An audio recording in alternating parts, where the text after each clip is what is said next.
Hi, and welcome to this episode of Effective Websites.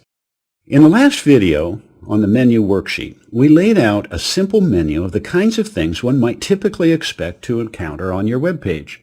In this lesson, we're going to be talking about the different types of menus and the various uses that they have, so that when you install your template, you'll be able to quickly and easily set up your menus.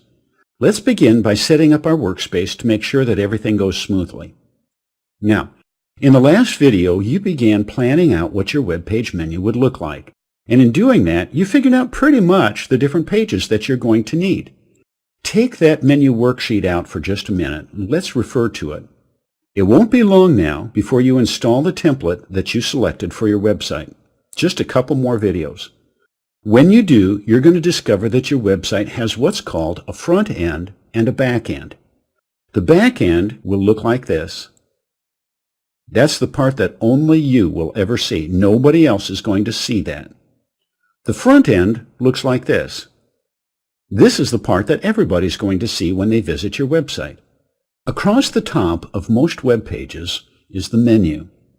What you may not realize is the menu is one of the very most important parts of a web page.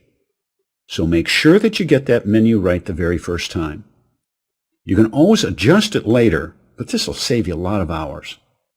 Let's take just a couple of moments to talk about different menu types. First, your menus are all stored and edited from the back end. This is how the main menu looks. We can edit them and change everything in them, from their name to what they do, with just the click of a couple of buttons. If we click on New, and then, behind the menu type, select, we will see the various categories of menus available for our use.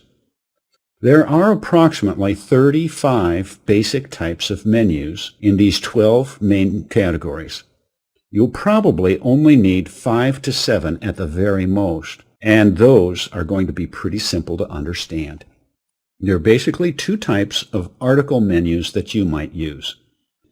If you want your visitors to go to a single article, click on Single Article, and it'll send them to only that article. If there are several articles that might be of interest to them, you'll want a category blog menu. In the System Links category, you'll probably only need one there too, and that's the text separator, which is essentially a place marker and nothing else. It doesn't do anything when you click on it. With your menu worksheet in hand, here's what you need to start thinking about. Your home page will more than likely be a single article. Most of your other pages will likely be category blogs.